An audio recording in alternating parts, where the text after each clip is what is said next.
नमस्कार दोस्तों, दृष्टि आईएएस के द्वारा 67वीं बीपीएससी के प्रारंभिक परीक्षा के लिए चलाए जा रहे नवे प्रैक्टिस सेट में आपका स्वागत है। इस प्रैक्टिस सेट में दृष्टि के द्वारा इकोनॉमिक्स, पॉलिटी और करंट अफेयर्स के प्रश्न डाले गए हैं। तो चलिए शुरू करते हैं आज का प्रैक्टिस सेट।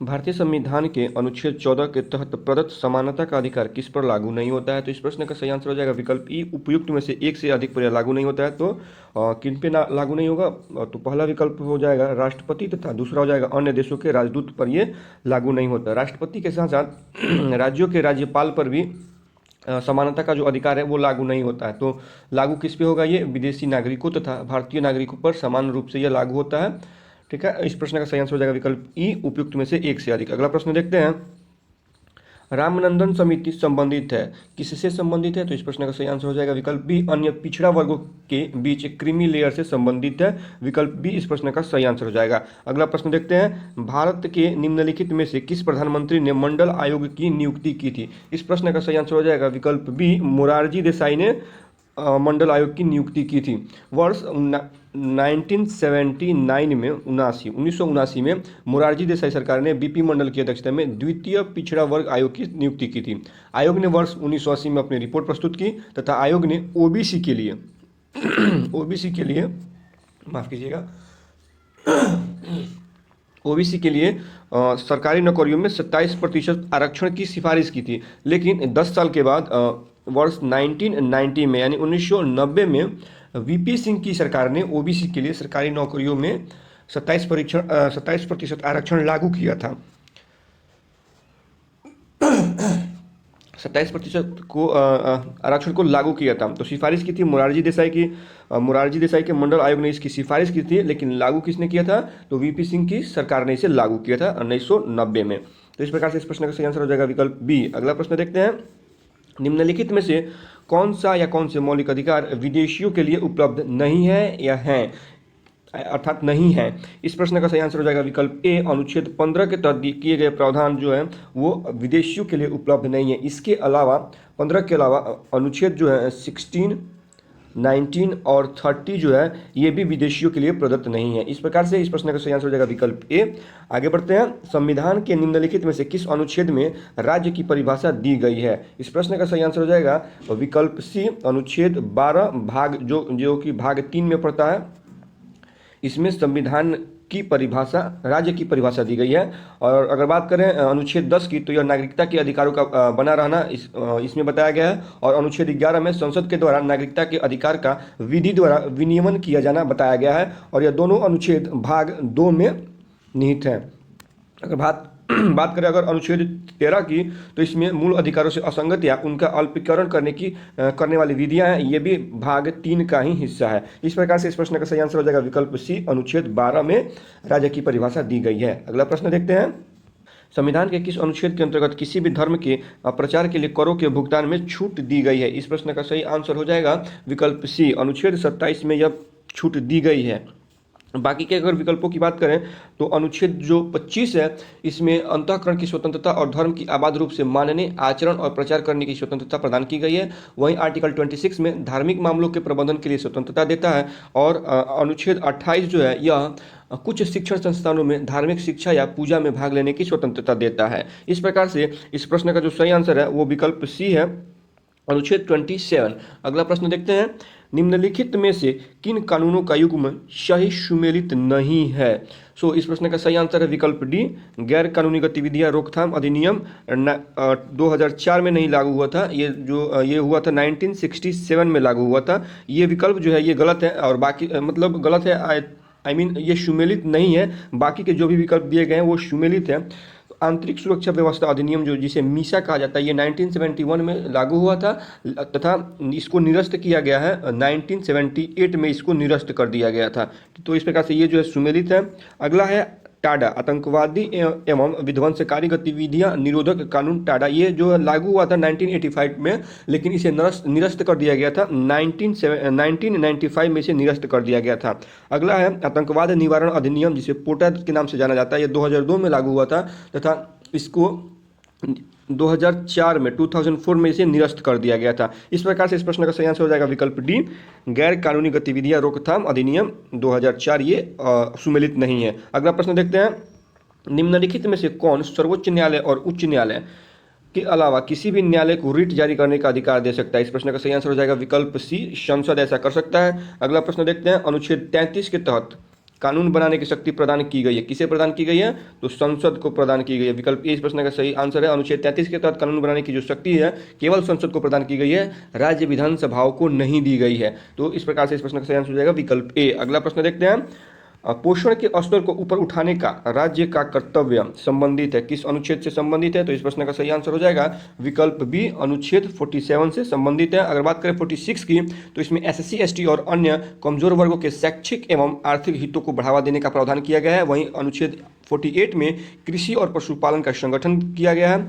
48 में ये कृषि और पशुपालन का संगठन है। 48 के वन में पर्यावरण का संरक्षण और सुधार तथा वनों एवं वन्य जीवों की सुरक्षा से संबंधित प्रावधान 48 के वन में किया गया है। और 49 में राष्ट्रीय महत्व के स्मारकों, स्थानों और वस्तुओं के संरक्षण से संबंधित प्रावधान किए गए हैं। तो इस प्रकार से आप सभी अनुच्छेदों को याद रखेंगे क्योंकि ये सभी अनुच्छेद बहुत ही महत्वपूर्ण है। तो चलिए अगला प्रश्न देखते हैं, राष्ट्रीय गौरव अपमान निवारण अधिनियम पारित किया गया था, यह कब पारित किया गया था? तो इस प्रश्न का सही आंसर हो जाएगा विकल्प सी, 1971 में इसे पारित किया गया था। और राष्ट्रीय गौरव अपमान निवारण की बात करें तो यह अधिनियम भारत के संविधान, राष्ट्रीय ध्वज और राष्ट्रगान के अनादर को रोकता है। तो इस प्रकार से इस प्रश्न का सही आंसर हो जाएगा विकल्प सी। आगे बढ़ते हैं, संविधान का निम्नलिखित में से कौन सा प्रावधान संसद के दोनों सदनों के साधारण बहुमत से संशोधित किया जा सकता है? तो इस प्रश्न का सही आंसर हो जाएगा राज्यों में विधान परिषदों को भंग करना या उनका सृजन करना, ये सही है। संसद में गणपूर्ति कोरम, ये भी सही है। संसद में अंग्रेजी भाषा का प्रयोग, ये भी सही है। राज्य भाषा का प्रयोग, ये भी सही है। अर्थात विकल्प ई इस प्रश्न का सही आंसर हो जाएगा उपयुक्त में से एक से अधिक। और संसद में संविधान का संशोधन अगर देखें तो ये आर्टिकल सबको मालूम होगा, आई थिंक 368 में ये है कि संविधान का संशोधन कैसे किया जाता है, ये 368 में वर्णित है। अगला प्रश्न देखते हैं, 101वें संशोधन अधिनियम 2016 द्वारा निम्नलिखित में से किस अनुच्छेद में संशोधन किया गया है? तो इस प्रश्न का सही आंसर हो जाएगा विकल्प सी, अनुच्छेद 279A में संशोधन किया गया है। तो सबसे पहले देखते हैं कि 101वां संविधान संशोधन अधिनियम था क्या? तो यह जीएसटी के लिए लाया गया था, जीएसटी लागू करने के लिए संविधान संशोधन को लाया गया था। और राष्ट्रपति 101वें संशोधन अधिनियम लागू होने की तारीख से इसमें यह कहा गया था कि राष्ट्रपति 101वां संविधान संशोधन जब लागू होगा तो उसकी तारीख से 60 दिनों के भीतर एक आदेश द्वारा वस्तु और सेवा कर परिषद नामक एक परिषद का गठन करेंगे। तो मैंने इसी के लिए इसका संशोधन किया गया था। तो इस प्रश्न का सही आंसर हो जाएगा विकल्प सी। अगला प्रश्न देखते हैं, भारतीय राज्य व्यवस्था के संदर्भ में निम्नलिखित में से कौन सी घटना सबसे पहले हुई थी? देखिए, इसमें दृष्टि के टीम के द्वारा विकल्प ए को इसमें सही माना गया है, लेकिन थोड़ी सी जांच पड़ताल करने के बाद पता चला है कि पहले जो ये शंकरी प्रसाद वाद है ये पहले हुआ था। ठीक है, ये वाद भी जो हुआ पहले हुआ था और इसी वाद को निपटाने के लिए प्रथम संविधान संशोधन अधिनियम को लाया गया था। तो पहले ये वाद हुआ, उसके बाद ये अधिनियम आया था। तो हमारे ख्याल से इस प्रश्न का सही आंसर विकल्प बी होना चाहिए, लेकिन दृष्टि के टीम के द्वारा इस प्रश्न का सही आंसर विकल्प ए दिया गया है। चलिए आगे बढ़ते हैं, निम्नलिखित में से कौन सा या कौन से संविधान की एकात्मक विशेषता नहीं है? ठीक है, इस प्रश्न का सही आंसर हो जाएगा विकल्प डी जो है, द्विसदनीयता जो है वो संविधान की एकात्मक विशेषता नहीं है। और बाकी के जो भी विकल्प हैं, एकल नागरिकता, एकीकृत न्यायपालिका और आपात उपबंध, ये सभी संविधान की एकात्मक विशेषता हैं। अगला प्रश्न देखते हैं, संविधान का निम्नलिखित में से कौन सा भाग केंद्र और राज्यों के बीच प्रशासनिक संबंधों से संबंधित है? इस प्रश्न का सही आंसर हो जाएगा विकल्प बी, भाग 11। संविधान के भाग 11 में अनुच्छेद 256 से लेकर 263 तक केंद्र व राज्य के बीच प्रशासनिक संबंधों की व्याख्या की गई है। तो इस प्रकार से इस प्रश्न का सही आंसर हो जाएगा विकल्प बी। आगे बढ़ते हैं, संविधान का निम्नलिखित में से कौन सा अनुच्छेद संघ द्वारा कुछ राज्यों को अनुदान से संबंधित है? सो इस प्रश्न का सही आंसर हो जाएगा विकल्प सी, अनुच्छेद 275। आगे बढ़ते हैं, अंतर्राज्यीय परिषद का प्रावधान संविधान के किस अनुच्छेद में निहित है? इस प्रश्न का सही आंसर हो जाएगा विकल्प बी, अनुच्छेद 263 में निहित है। अगला प्रश्न है, निम्नलिखित में से किस प्रधानमंत्री ने अंतर्राज्यीय परिषद की स्थापना की थी? इस प्रश्न का सही आंसर हो जाएगा विकल्प सी, वीपी सिंह ने अंतर्राज्यीय परिषद की स्थापना की थी। और यह कब हुआ था? तो 1990 में, 1990 में हुआ था। और इसका अध्यक्ष कौन होता है? तो स्वयं प्रधानमंत्री इसका अध्यक्ष होते हैं। अगला प्रश्न है, दिल्ली किस क्षेत्र परिषद का हिस्सा है। सो इस प्रश्न का सही आंसर हो जाएगा विकल्प ए, दिल्ली उत्तरी क्षेत्रीय परिषद का हिस्सा है। अगर बात करें इसमें और क्षेत्रों की, तो हिमाचल प्रदेश, हरियाणा, पंजाब, राजस्थान, चंडीगढ़, लद्दाख, जम्मू कश्मीर उत्तरी क्षेत्रीय परिषद के अंतर्गत आते हैं। वही पूर्वी क्षेत्रीय परिषद के अंतर्गत बिहार, झारखंड, वेस्ट बंगाल, उड़ीसा आते हैं। मध्य क्षेत्रीय परिषद के अंतर्गत उत्तर प्रदेश, मध्य प्रदेश, उत्तराखंड, छत्तीसगढ़ आते हैं। पश्चिमी क्षेत्रीय परिषद के अंतर्गत गुजरात, महाराष्ट्र, गोवा, दादर व नगर हवेली तथा दक्षिणी क्षेत्रीय परिषद के अंतर्गत आंध्र प्रदेश, तेलंगाना, कर्नाटक, तमिलनाडु और अन्य राज्य आते हैं। तो इस प्रकार से इस प्रश्न का सही आंसर जो है वो विकल्प ए है, उत्तरी क्षेत्रीय परिषद के अंतर्गत दिल्ली उसके अंदर आता है। अगला प्रश्न देखते हैं, निम्नलिखित में से कौन सा अनुच्छेद मौलिक अधिकारों पर राष्ट्रीय आपातकाल के प्रभाव का वर्णन करता है। इस प्रश्न का सही आंसर हो जाएगा विकल्प ई, उपयुक्त में से एक से अधिक। और यह इसलिए होगा क्योंकि मौलिक अधिकारों पर राष्ट्रीय आपातकाल के प्रभाव का वर्णन जो है वो अनुच्छेद ए और अनुच्छेद 358 और अनुच्छेद 359 करता है। अगला प्रश्न देखते हैं, भारतीय संविधान के भाग 5 के अनुसार निम्नलिखित में से कौन सा संघ की कार्यकारिणी का हिस्सा नहीं है। सो इस प्रश्न का सही आंसर हो जाएगा विकल्प डी, संसद जो है वो संघ की कार्यकारिणी का हिस्सा नहीं है। तो कार्यकारिणी का हिस्सा क्या है, कौन होता है, चलिए देखते हैं। संविधान के भाग 5 में, जहाँ जैसे कि यहाँ पर मेंशन किया गया है, संविधान के भाग 5 में अनुच्छेद 52 से 78 तक संघ की कार्यकारिणी संघ की कार्यपालिका से संबंधित है। जो ये अनुच्छेद है 52 से 78 तक की संघ की कार्यपालिका से संबंधित है।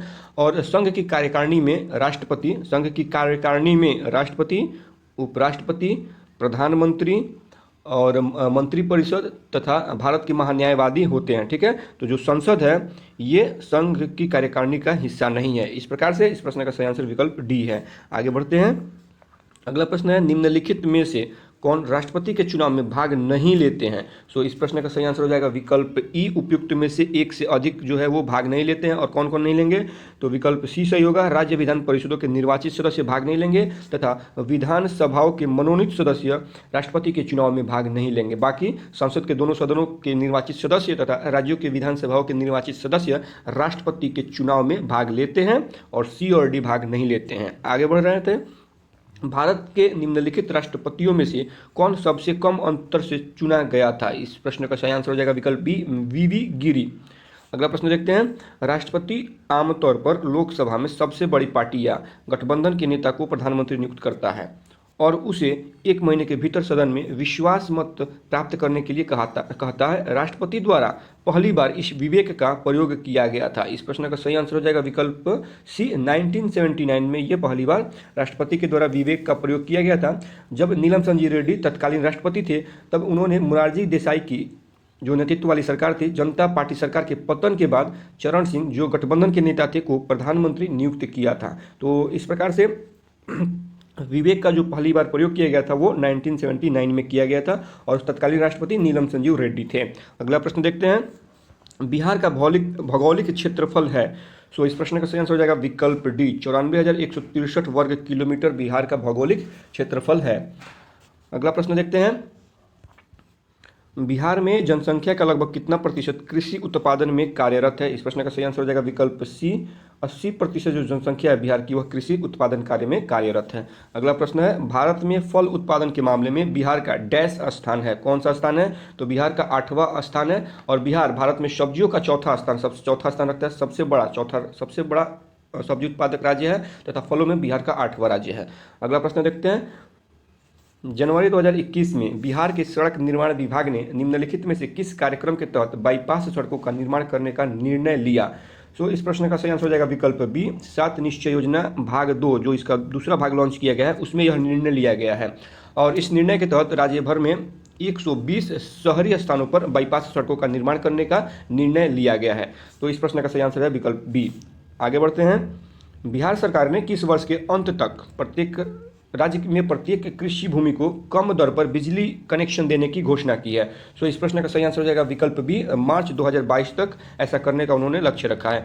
अगला प्रश्न देखते हैं, बिहार के कुल कृषि योग्य क्षेत्रफल के कितने प्रतिशत भाग पर गन्ने की खेती होती है। सो इस प्रश्न का सही आंसर हो जाएगा विकल्प ई, उपयुक्त में से कोई नहीं, क्योंकि ये लगभग 6% बिहार क्षेत्रफल के कृषि योग्य क्षेत्रफल के 6% हिस्से पर गन्ना उगाया जाता है, इसलिए इस प्रश्न का सही आंसर हो जाएगा विकल्प ई, उपयुक्त में से कोई नहीं। अगला प्रश्न देखते हैं, निम्नलिखित में से कौन सी नदी बिहार के मैदान को दो असमान भागों में विभाजित करती है? तो इस प्रश्न का सही आंसर हो जाएगा विकल्प सी, गंगा नदी जो है बिहार के मैदान को दो असमान भागों में विभाजित करती है। बिहार का उत्तरी मैदान और दक्षिणी मैदान के बीच में ऐसे अगर मैप के माध्यम से देखें तो अगर बिहार का अगर मैप अगर बनाए तो थोड़ा सा ये अगर ऐसे है बिहार का मैप, तो ऐसे यहाँ से गंगा आती है और इसे असमान भागों में ऐसे विभाजित करके निकल जाती है। इस प्रकार से इस प्रश्न का सही आंसर हो जाएगा विकल्प सी। अगला प्रश्न देखते हैं, बिहार में जिलों की संख्या है, बिहार में कुल 38 जिलों की संख्या 38 है, 38 है। इस पर आगे बढ़ते हैं, बिहार में एक जिले की औसत जनसंख्या कितनी है? सो इस प्रश्न का सही आंसर हो जाएगा बिहार में एक जिले में औसत जनसंख्या जो है वो विकल्प सी सही है, 27,39,459। विकल्प सी इस प्रश्न का सही आंसर होगा। अगला प्रश्न देखते हैं, बिहार के विषय में निम्नलिखित में से कौन से जनगणना आंकड़े सही नहीं है? चलिए थोड़ा सा इसे और छोटा करते हैं ताकि सारे विकल्पों को हम आसानी से देख सकें। जूम आउट या बिहार के विषय में निम्नलिखित में से कौन सी जनगणना के आंकड़े सही नहीं है? इस प्रश्न का पढ़ते हैं, पटना बिहार का सबसे अधिक आबादी वाला जिला है, ये सही है, ये विकल्प भी सही है। और पूछा गया है कौन सही नहीं है, जो सही नहीं होगा वो हमारा आंसर होगा, लेकिन ये सही है तो ये हमारा आंसर नहीं होगा। राज्य का जनसंख्या घनत्व 1106 व्यक्ति प्रति वर्ग किलोमीटर है, ये भी सही है। ये कहीं कहीं पे 106 है और कहीं कहीं पर 108 भी है। तो इस प्रकार से आप इसमें यही दिया गया था दृष्टि के जो आंसर शीट तैयार किया गया है और जो एक्सप्लेनेशन है उसमें ये बताया गया है कि ये कथन जो है वो सत्य है। बिहार के पूर्णिया जिले में साक्षरता दर सबसे कम है, ये जो कथन है ये भी सही है। राज्य में प्रति 1000 पुरुषों पर महिलाओं का अनुपात 918 है, ये भी सही है। तो जो भी कथन दिए गए हैं ये सभी आंकड़े जो है वो सत्य हैं। तो इस प्रकार से इस प्रश्न का सही आंसर हो जाएगा विकल्प ई, उपयुक्त में से कोई नहीं, ऐसा कोई नहीं है जो सही नहीं है, सभी के सभी सही हैं। अगर इनके साथ कुछ एडिशनल फैक्ट देखें तो पटना बिहार का सबसे अधिक वाला जिला है, तो सबसे कम आबादी वाला जिला कौन है? तो सबसे कम आबादी वाला जिला जो है वो शेखपुरा है। आगे देखते हैं, राज्य का जनघनत्व 1106 व्यक्ति प्रति वर्ग किलोमीटर है, तो इसमें उच्चतम जनघनत्व वाला जिला जो है वो शिवहर है। उच्चतम जनघनत्व वाला जिला शिवहर है, जिसका जनघनत्व जो है वो 1880 है। वहीं पर न्यूनतम जनघनत्व वाला जिला जो है वो कैमूर है, जिसका जनघनत्व जो है वो 483 है। अगर अगले विकल्प की बात करें तो बिहार के पूर्णिया जिले में साक्षरता दर सबसे कम है, तो वहीं बिहार के रोहतास जिले में साक्षरता दर सबसे अधिक है। और जहां बात किया गया लिंगानुपात का, तो राज्य में प्रति 1000 पुरुषों पर महिलाओं का लिंगानुपात जहां 918 है, तो वहीं गोपालगंज में ये सबसे अधिक है और गोपालगंज में ये है 1021 है। प्रति 1000 पुरुषों पर 1021 महिलाएं हैं गोपालगंज में। तो इस प्रकार से लिंगानुपात गोपालगंज का सबसे अधिक है बिहार में। चलिए अगला प्रश्न देखते हैं, बिहार में राष्ट्रीय उद्यानों की संख्या है? इस प्रश्न का सही आंसर हो जाएगा उपयुक्त में से कोई नहीं, क्योंकि बिहार में मात्र एक राष्ट्रीय उद्यान है जो कि पश्चिमी चंपारण में स्थित है और नाम है वाल्मीकि राष्ट्रीय उद्यान। तो इस प्रश्न का सही आंसर हो जाएगा विकल्प ई, उपयुक्त में से कोई नहीं। अगला प्रश्न देखते हैं, निम्नलिखित में से कौन सा सही सुमेलित नहीं है? कैमूर अभ्यारण्य कहाँ पे है? रोहतास में, ये सही है। पूछा गया कौन सुमेलित नहीं है, तो ये सुमेलित है, ये इस प्रश्न का आंसर नहीं होगा। राजगीर अभ्यारण्य नवादा, ये असुमेलित मतलब सुमेलित नहीं है। और उदयपुर अभ्यारण्य पश्चिम चंपारण, ये भी सही है, सुमेलित है। गौतम बुद्ध अभ्यारण्य पटना, ये सुमेलित नहीं है। गौतम बुद्ध अभ्यारण्य पटना, अब चलिए इसको सही करते हैं। कैमूर अभ्यारण्य जो है वो सही है। राजगीर अभ्यारण्य जो नवादा में बताया गया ये गलत है, नवादा में नहीं, ये नालंदा में है। और गौतम बुद्ध अभ्यारण्य पटना में नहीं, ये गया में है। लेकिन ये दो विकल्प जो है मतलब सुमेलित नहीं है, इसलिए इस प्रश्न का सही आंसर हो जाएगा विकल्प ई, उपयुक्त में से एक से अधिक सुमेलित नहीं है। अगला प्रश्न देखते हैं, बिहार में मुख्यमंत्री बालिका साइकिल योजना के तहत डैश कक्षा में पढ़ने वाली लड़कियों को एक मुश्त 3000 की आर्थिक सहायता दी जाती है। तो किस क्लास में पढ़ने वाली लड़कियों को? 9वीं कक्षा, विकल्प सी इस प्रश्न का सही आंसर होगा। 9वीं क्लास में पढ़ने वाली लड़कियों को एक मुश्त 3000 रुपये की आर्थिक सहायता प्रदान की जाती है। अगला प्रश्न देखते हैं, निम्नलिखित में से किस दशक के दौरान बिहार ने पूरे देश में अनुसूचित जाति तथा अनुसूचित जनजाति के बीच महिला साक्षरता और साक्षरता में अधिकतम वृद्धि दर्ज की है? इस प्रश्न का सही आंसर हो जाएगा विकल्प सी, 2001 से 2011 के दशक में बिहार ने ऐसा कारनामा किया है। अगला प्रश्न देखते हैं, निम्नलिखित में से कौन सी नदी बिहार में गंगा को दक्षिण से आकर नहीं मिलती है। सो इस प्रश्न का सही आंसर हो जाएगा विकल्प ए जो है गंडक। वो बिहार में गंगा को दक्षिण से आकर नहीं मिलती है, बल्कि गंडक जो है ये उत्तर से आके मिलती है। और इसके साथ साथ अगर गंडक के साथ साथ देखें, घाघरा, बूढ़ी गंडक, कोसी तथा महानंदा जो नदियां हैं वो बिहार में गंगा से दक्षिण से नहीं अपितु उत्तर से आकर मिलती हैं। और अगर बात करें सोन, किऊल, पुनपुन, इनके साथ साथ कर्मनाशा और फाल्गु की, तो ये बिहार में गंगा से दक्षिण से आकर मिलने वाली नदियां हैं तथा ये सारी नदियां गंगा की सहायक नदियां हैं। इस प्रकार से इस प्रश्न का सही आंसर हो जाएगा विकल्प ए गंडक नदी। आगे बढ़ते हैं, बिहार का निम्नलिखित में से कौन सा बांध संबंधित नदी के साथ सही सुमेलित नहीं है। तो इस प्रश्न का सही आंसर हो जाएगा विकल्प ए और सी जो है, विकल्प ए और जो सी है ये सही सुमेलित नहीं है। यानी फुलवरिया बांध जो है वो ओढ़नी नदी पे नहीं बल्कि तिलैया नदी पर स्थित है, तिलैया नदी पर स्थित है। तथा खड़गपुर झील बांध जो है ये कैलाश घाटी पे नहीं, ये मान घाटी पे स्थित है। इस प्रकार से इस प्रश्न का सही आंसर हो जाएगा विकल्प ई उपयुक्त में से एक से अधिक सुमेलित नहीं है।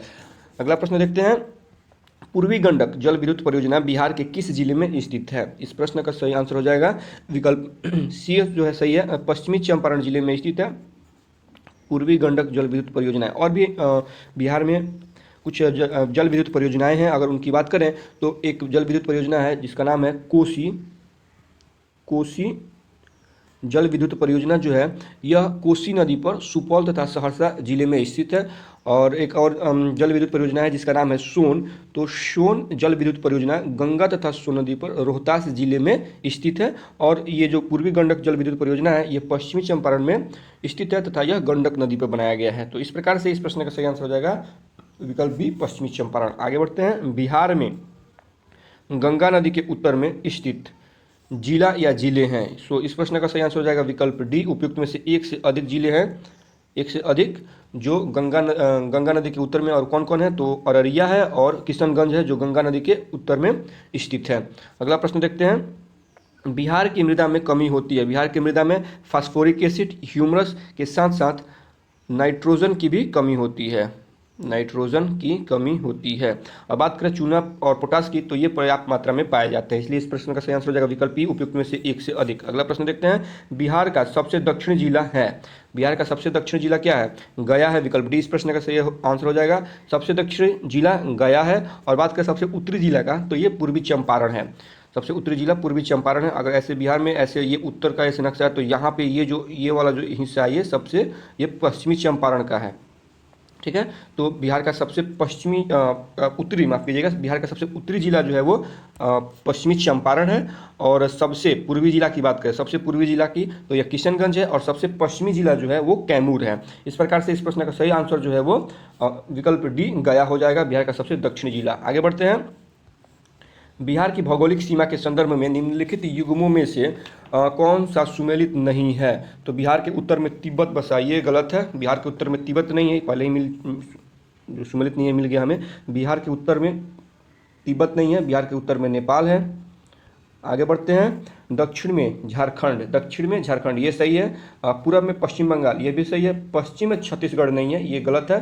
पश्चिम में उत्तर प्रदेश है, ये गलत है। इस प्रकार से इस प्रश्न का सही आंसर हो जाएगा विकल्प ई उपयुक्त में से एक से अधिक सुमेलित नहीं है। अगला प्रश्न देखते हैं, दक्षिण बिहार के मैदानों में निम्नलिखित में से कौन शामिल है। तो इस प्रश्न का सही आंसर हो जाएगा विकल्प ई उपयुक्त में से एक से अधिक शामिल है। और कौन कौन शामिल है, तो इस प्रश्न में ताल मैदान तथा किऊल मैदान जो है वो दक्षिण बिहार के मैदानों में शामिल है। वहीं बागमती मैदान तथा महानंदा मैदान जो है ये उत्तरी बिहार के मैदानों का हिस्सा है। तो इस प्रश्न का सही आंसर है विकल्प ई उपयुक्त में से एक से अधिक। अगला प्रश्न देखते हैं, क्षेत्रफल की दृष्टि से बिहार का सबसे छोटा जिला कौन है। क्षेत्रफल की दृष्टि से बिहार का सबसे छोटा जिला शिवहर है। विकल्प बी इस प्रश्न का सही आंसर हो जाएगा। अगला प्रश्न देखते हैं, किस नदी को सामान्यतः बिहार का शोक कहा जाता है। इस प्रश्न का सही आंसर है विकल्प सी, कोसी नदी को बिहार का सामान्यतः शोक कहा जाता है। बिहार में पाई जाने वाली धारवाड़ चट्टानों के बारे में निम्नलिखित में से कौन सा कथन सही नहीं है। धारवाड़ चट्टानों की बात की गई है, तो ये सबसे पुरानी चट्टानों में से एक है। ये पहले ही गलत है, ये सही नहीं है और यही आंसर हो जाएगा, क्योंकि ये सबसे पुरानी चट्टानों की नहीं बल्कि ये सबसे युवा चट्टानों में से एक है। और बाकी के जो भी विकल्प दिए गए हैं ये सारे विकल्प सही हैं, इसलिए इस प्रश्न का सही आंसर हो जाएगा विकल्प ए। आगे बढ़ते हैं, हाल ही में खबरों में रहा शब्द प्रकाश पोर्टल निम्नलिखित में से किससे संबंधित है? तो यह विकल्प बी इस प्रश्न का सही आंसर हो जाएगा। बी नहीं होगा, ये सही आंसर होगा। विद्युत संयंत्रों की कोयला की आपूर्ति से ये संबंधित है। और इस पोर्टल को NTPC national thermal power corporation के द्वारा विकसित किया गया है। तो इस प्रश्न का सही आंसर है विकल्प ए। आगे बढ़ते हैं। निम्नलिखित में से किस अर्थशास्त्री ने अर्थव्यवस्था को धन का विज्ञान कहा था? तो इस प्रश्न का सही आंसर हो जाएगा विकल्प ए। एडम स्मिथ ने अर्थव्यवस्था को धन का विज्ञान कहा था। और 1776 में 1776 में प्रकाशित उनकी एक पुस्तक है जिसका नाम है द वेल्थ ऑफ नेशन। ये बहुत ही इंपॉर्टेंट पुस्तक है और अक्सर एग्जाम में पूछ लिया जाता है इसके बारे में। तो 1776 में प्रकाशित इनकी पुस्तक द वेल्थ ऑफ नेशन में अर्थशास्त्र को धन का विज्ञान इन्होंने कहा था। और एडम स्मिथ को फादर ऑफ इकोनॉमिक्स कहा जाता है। इसलिए इस प्रकार से इस प्रश्न का सही आंसर हो जाएगा विकल्प ए। अगला प्रश्न देखते हैं।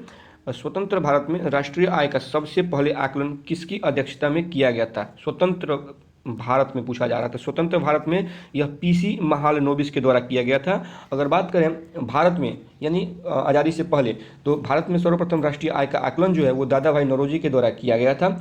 और वर्ष 1949 में 1949 में पीसी महालनोबिस की अध्यक्षता में राष्ट्रीय आय समिति का गठन किया गया था। और इस समिति ने जो अपनी रिपोर्ट है वो अप्रैल 1951 में वित्तीय वर्ष 1948 से 1949 के लिए अपना वित्तीय वर्ष इस वित्तीय वर्ष के लिए इन्होंने अपनी रिपोर्ट प्रस्तुत की। और उसमें आंकड़ों में कहा गया था कि देश का जो राष्ट्रीय आय बताया गया था वो 8,650 करोड़ रुपए बताया गया था। ये देश का भारत का राष्ट्रीय आय था। और प्रति व्यक्ति आय इस आंकड़े के मुताबिक प्रति व्यक्ति जो आय थी वो 246 रुपये 9 पैसे, ऐसे इसको 246.9 रुपये बताई गई थी। सो इस प्रकार से इस प्रश्न का सही आंसर है विकल्प डी। आगे बढ़ते हैं।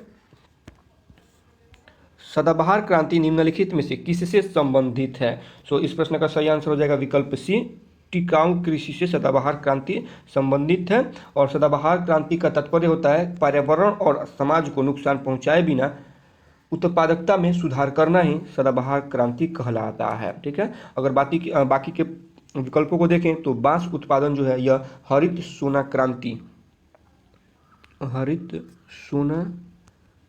क्रांति से संबंधित है। कपास उत्पादन है यह रजत रेशम क्रांति से संबंधित है। और बागवानी जो है यह अगर बागवानी के साथ साथ बात करें बागवानी की शहद एवं फल उत्पादन तो ये सुनहरी क्रांति से संबंधित है। सो इस प्रकार से इस प्रश्न का सही आंसर जो है विकल्प सी है। आगे बढ़ते हैं। कंपनी अधिनियम में कॉर्पोरेट सामाजिक उत्तरदायित्व CSR का प्रावधान कब शामिल किया गया था? इस प्रश्न का सही आंसर है विकल्प बी। 2013 में इसे शामिल किया गया था। आगे बढ़ते हैं। निम्नलिखित में से किस उद्यम को महारत्न कंपनी का दर्जा प्राप्त नहीं है? MTNL को महारत्न कंपनी का दर्जा प्राप्त नहीं है। ये नवरत्न कंपनियों में से एक है। और बाकी के जो भी 3 ऑप्शन है ये महारत्न कंपनियां हैं। आगे बढ़ते हैं। राष्ट्रीय विकास परिषद का अध्यक्ष कौन होता है? इस प्रश्न का सही आंसर है विकल्प बी। प्रधानमंत्री होता है। इसकी स्थापना 1952 में की गई थी। अगला प्रश्न देखते हैं।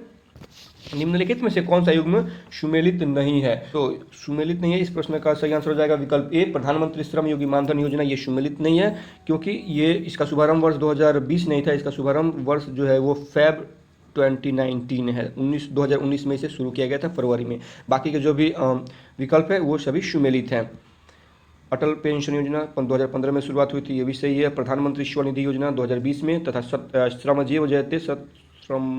श्रमेव जयते कार्यक्रम 2014 में इसकी शुरुआत की गई थी, ये भी विकल्प सही है। अगला प्रश्न देखते हैं। मनरेगा कार्यक्रम के अंतर्गत एक वर्ष में कितने दिनों के लिए रोजगार की गारंटी दी गई है? तो इस प्रश्न का सही आंसर हो जाएगा विकल्प बी। 100 दिनों के लिए ये गारंटी दी गई है, रोजगार की गारंटी दी गई है। अगला प्रश्न देखते हैं। निम्नलिखित में से कौन सा मुद्रास्फीति से संबंधित है? सो इस प्रश्न का सही आंसर हो जाएगा विकल्प सी। फिलिप्स वक्र जो है वो मुद्रास्फीति से संबंधित है।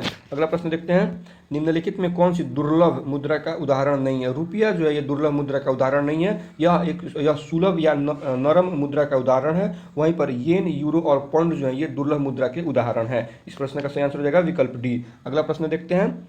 ट्रेजरी बिल जारी किया जाता है, किसके द्वारा जारी किया जाता है? तो यह भारतीय रिजर्व बैंक के द्वारा अर्थात आरबीआई जिसे कहते हैं reserve bank of India, RBI के द्वारा जारी किया जाता है। ट्रेजरी बिल अल्पकालिक प्रतिभूतियां हैं जिसके माध्यम से सरकार उधार लेती है। इसका निर्गमन सरकार की ओर से आरबीआई के द्वारा किया जाता है। विकल्प ए जो है इस प्रश्न का सही आंसर है। अगला प्रश्न देखते हैं, भारतीय प्रतिभूति और विनियमन बोर्ड अधिनियम कब पारित किया गया था? इसका शॉर्ट फॉर्म होता है सेबी। तो पूछा जा रहा है सेबी कब पारित किया गया था? तो सेबी जो है वो वर्ष 1992 में पारित किया गया था। विकल्प बी इस प्रश्न का सही आंसर हो जाएगा। और सेबी का हेडक्वार्टर जो है मुंबई में है।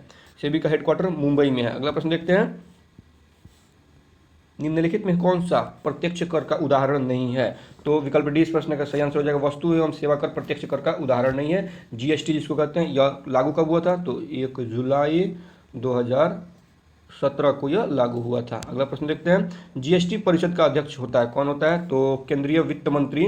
विकल्प बी जो है इस प्रश्न का सही आंसर हो जाएगा। केंद्रीय वित्त मंत्री जो है जीएसटी परिषद का अध्यक्ष होता है। अगला प्रश्न देखते हैं, निम्नलिखित में से कौन सा देश क्षेत्रीय व्यापक आर्थिक भागीदारी आरसीईपी का सदस्य नहीं है? तो इस प्रश्न का सही आंसर हो जाएगा विकल्प ए, भारत आरसीईपी का सदस्य नहीं है। अगला प्रश्न, भारत संघाई सहयोग संगठन का पूर्ण सदस्य कब बना था? तो भारत इसका सदस्य पूर्ण सदस्य 2017 में बना था। विकल्प सी सही है। और अगर बात करें भारत संघाई सहयोग संगठन की, जिसका शॉर्ट फॉर्म एससीओ होता है, संघाई कोऑपरेशन अलायंस, शायद यही होता है, एससीओ होता है शायद। इसको देखना पड़ेगा। चलिए आगे बढ़ते हैं। संघाई सहयोग संगठन का पूर्ण सदस्य 2017 में बना था। अगर बात करें इसके हेडक्वार्टर की, तो चीन के बीजिंग में संघाई सहयोग संगठन का हेडक्वार्टर है और इसकी जो स्थापना है वो वर्ष 2001 में हुई थी। संघाई सहयोग संगठन की जो स्थापना है वर्ष 2001 में हुई थी। अगला प्रश्न देखते हैं, निम्नलिखित में से कौन सा बहुयामी निर्धनता सूचकांक एमपीआई के संकेतकों में से एक नहीं है? तो इस प्रश्न का सही आंसर हो जाएगा विकल्प डी, इंटरनेट कनेक्शन जो है वो एमपीआई के संकेतकों में से एक नहीं है। अगला प्रश्न देखते हैं, आर्थिक सर्वेक्षण 2021-22 के अनुसार कोरोना आपदा के बाद भारतीय अर्थव्यवस्था की रिकवरी किस प्रकार की हो रही है? तो ये वी प्रकार की रिकवरी हो रही है। विकल्प बी इस प्रश्न का सही आंसर हो जाएगा। अगला प्रश्न देखते हैं, नवीकरणीय ऊर्जा से संबंधित घरेलू निर्माण उद्योग को बढ़ावा देने के लिए सोलर इन्वर्टरों पर 5% से बढ़ाकर कितना प्रतिशत किया गया है? तो इस प्रश्न का सही आंसर है विकल्प सी, 20% शुल्क बढ़ा 20% कर दिया गया है। वहीं पर सोलर लालटेन पर यह 5 से 15% तक बढ़ाया गया है। इन्वर्टर पर 5 से 20% किया गया है और सोलर लालटेन पर 5 से 15% तक ये बढ़ाया गया है। अगला प्रश्न देखते हैं, आर्थिक समीक्षा 2020-21 के अनुसार भारत के कुल निर्यात में सेवा क्षेत्र का हिस्सा कितना प्रतिशत है? इस प्रश्न का सही आंसर है 48% सेवा क्षेत्र का हिस्सा है। अगला प्रश्न है, सरकार की राजस्व प्राप्तियों में निम्नलिखित में से क्या शामिल नहीं है? सो इस प्रश्न का सही आंसर हो जाएगा विकल्प डी, आंतरिक बाजार उधारी शामिल नहीं है। अगला प्रश्न देखते हैं, निम्नलिखित में से किसे समिष्ट अर्थशास्त्र का जनक माना जाता है? सो इस प्रश्न का सही आंसर हो जाएगा विकल्प सी, जॉन मेनार्ड किन्स को समिष्ट अर्थशास्त्र का जनक माना जाता है। अगला प्रश्न देखते हैं, विश्व में सबसे बड़ा कपास निर्यातक देश कौन है? सो वर्ष 2019 के आंकड़ों के अनुसार देखें तो चीन कपास का सबसे बड़ा निर्यातक देश था। 2019 के आंकड़ों के अनुसार चीन जो है वो सबसे बड़ा कपास निर्यातक देश था, लेकिन वर्ष 2021 के अनुसार ये अब यूएसए हो गया है। पहले चीन था, अब यूएसए हो गया है। तो समय के अनुसार अगर अभी आप देख सकते हैं, इसे जब जैसे चाहें उस हिसाब से इसको टिक किया जा सकता है। दोनों ऑप्शन है इसमें, 19 के अनुसार चीन हो जाएगा और 21 के अनुसार यूएसए हो जाएगा। तो चलिए अगला प्रश्न देखते हैं, थोक मूल्य सूचकांक जारी किया जाता है, किसके द्वारा जारी किया जाता है? तो इस प्रश्न का सही आंसर हो जाएगा विकल्प डी, वाणिज्य और उद्योग मंत्रालय के द्वारा थोक मूल्य सूचकांक जारी किया जाता है। So thank you friends for watching my video. अगर वीडियो अच्छी लगी हो तो चैनल को सब्सक्राइब करें, वीडियो को लाइक करें तथा दोस्तों के बीच में शेयर करें। मिलते हैं फिर इसके अगले पार्ट में, तब तक के लिए धन्यवाद।